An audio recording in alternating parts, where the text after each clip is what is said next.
हमारी कोशिश है कि इसको और हमारी पार्टी को मजबूत किया जाए और मैं फिर से बिहार की आवाम का शुक्रगुजार हूँ। और ख़ास तौर से मैं पहले से कह रहा था कि आरजेडी बीजेपी को नहीं रोक पाएगी। आप मेरे स्पीचेस उठाकर देख लीजिए, मैंने ये बात कही थी। मैं बार बार आज भी बिहार के उन लोगों से अपील कर रहा हूं जो इस गलतफहमी का शिकार हैं MY कॉम्बिनेशन के ऊपर। मैं पहले भी कहा, असेंबली इलेक्शन के दौरान भी कहा और आज भी कह रहा हूं, आप सिर्फ वोट डालने वाले बनकर रहेंगे, आप वोट लेने वाला बनिए। इससे दो फायदा होगा, आपकी लीडरशिप बनेगी और आपके ज़रिए से आप कम्युनल और फाशिस्ट फोर्सेस को रोक पाएंगे। तो ये मुझे अपने ख्यालात का इजहार करना था। अगर आपके पास कोई सवालात हैं तो ज़रूर मैं उन सवालात का जवाब दूंगा। अगर आप 1 to 1 करना चाह रहे तो आप सवालात कम करिए, क्योंकि मैं 1 2 3 4 5 6 तो 22 माशाल्लाह से है और फिर हमारे हैदराबाद के लोकल न्यूज़ चैनल्स भी हैं, तो इसलिए अब आपके ऊपर है। मैं तो बैठने तैयार हूँ, सिर्फ दुआ कर रहा हूँ कि आदिल हसन को भी अल्लाह बलरामपुर से कामयाबी दे दे।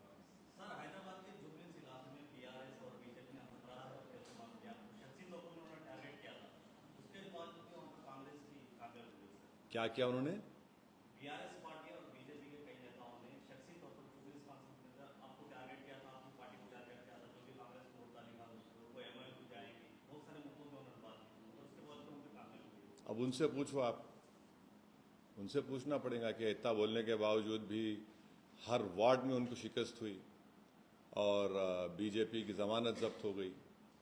अब तो लोगों को सोचना चाहिए कि जुबली हिल्स के अवाम ने जो फैसला लिया है वो उसको कबूल करना चाहिए। हम भी बिहार में नहीं जीते, क्या मैं भी बोलूं कि हमारे हसनैन साहब ठाकुरगंज से 78,000 वोट लेके हारे? मैं बोलूं कि 50,000 वोट राजग वाले क्यों लिए? तो ये अब वो लोग बोल रहे हैं तो वो खिचियानी बिल्ली खंबा नोचने के बराबर है। मैं क्या बोल सकता हूँ? नहीं ठहरो ठहरो ठहरो भाई, आप कोई पूछना चाहेंगे तो। सर टीडीआर सर से जब पूछा गया तो यही बोले कि हम तो मैच खड़े रहे, ऐसे सर तुम चले गए, दोस्त में ना रहा, हम उस पर सवाल। देखिए, ये संगम पिक्चर का गाना अच्छा दिखता, ये सियासत है। मैं अपनी पार्टी को लेके आगे बढ़ना चाहता हूं। मैं किसी के इंतजार में या फिराक में नहीं ठहर सकता। मैं आपको पहले से बोला था जब आप तमाम लोग दारुसलाम को आए थे कि क्यों आप नवीन यादव की तायीद कर रहे। मैं आपको बोला था कि बीआरएस का वोट गिर गया है, अब इससे बढ़ के पूर्व आपको क्या होना। आप वहीं ठहरे रहिए। मैं तो रोक नहीं पाऊंगा, मगर मैं नहीं ठहर सकता ना। मैं एक पार्टी का जिम्मेदार हूं। मेरे को अपनी पार्टी को जब लेके हम बिहार जा रहे, उत्तर प्रदेश में काम हो रहा है शौकत साहब की क़यादत में, वो भी आके बड़ी मेहनत किए, सब लोग आए, तो अब इसमें क्या, अब मैं क्या बोल सकता हूं? अब उनको सोचना चाहिए। और आने वाला था जो बात सामने ही, आपको यहाँ पर जो लोग तारीफ करके वोट मांगने थे शेखपेट में, राजग में आपके कॉर्पोरेट लोग, बिहार में आके आपको फिर बीटिंग का प्रोग्राम बनाना दिखा। ऐसा है भाई, बाज़ लोग समझते कि मुझे गाली देकर अपने नंबर बढ़ा लेंगे अपने पार्टी में। चलिए अच्छा है, हमारी वजह से अगर आपके मुझे गाली देने से आपका नंबर बढ़ रहा है अपनी पार्टी में तो कोई बात नहीं। हम तो भारत की सियासत की लैला हैं, ये तमाम हमारे मजनू हैं।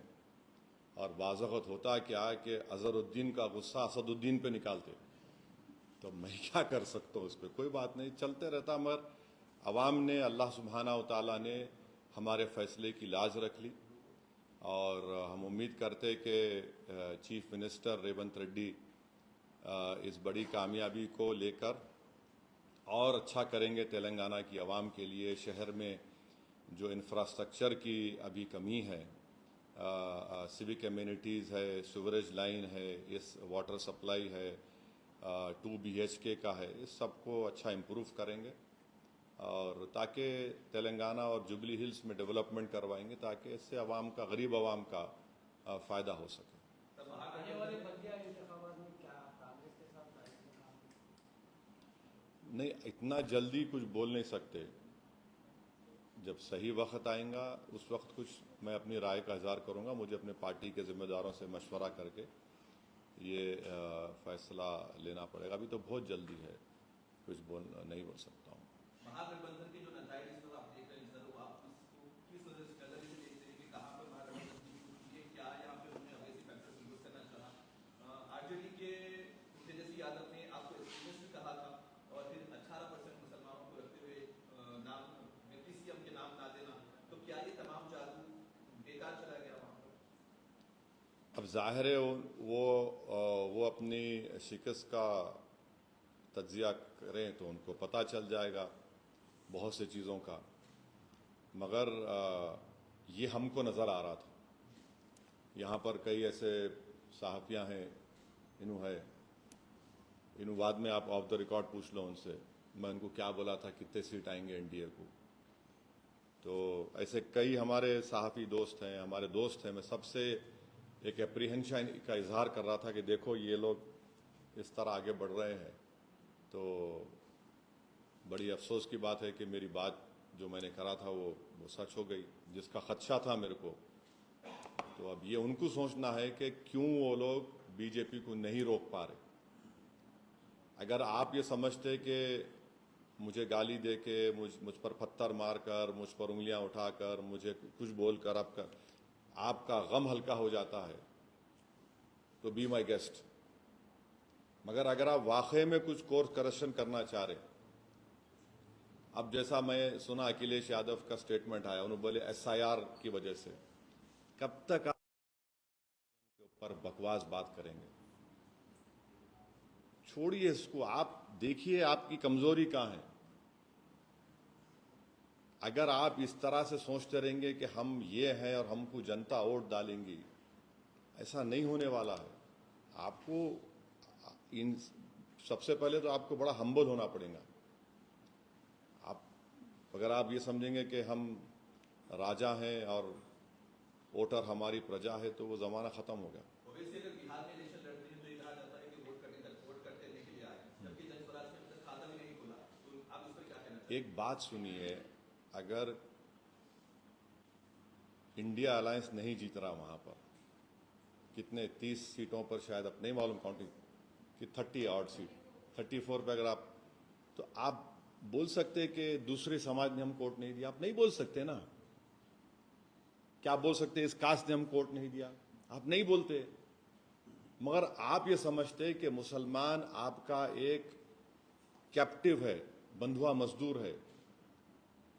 कब तक आखिर ऐसा आप बोलते रहेंगे? और हम तो मुस्लिम समाज से अपील कर रहे हैं कि आप वोट डालने वाले मत बनिए, सिटीजन बनिए। वोटर मत बनिए, सिटीजन बनेंगे तो सिटीजन विद राइट्स आपको मिलेंगे। अगर आप वोट डालने वाले बनेंगे तो फिर इलेक्शन के बाद आपको सिर्फ ना सिर्फ भुलाया जाएगा बल्कि आप पर जो आफतें आती हैं उसको रूफ भी नहीं बोलते। ये हम कंसिस्टेंटली बोल रहे हैं। उम्मीद करते कि इस नतीजे से पूरे देश में एक पैगाम जाएगा, खास तौर से अल्पसंख्यक समाज के माइनॉरिटीज़ को, मुसलमानों को, और जो सेकुलर जहन रखने वाले लोग हैं। हम उम्मीद करते हैं कि वो देखें कि क्या क्या रीजंस हैं।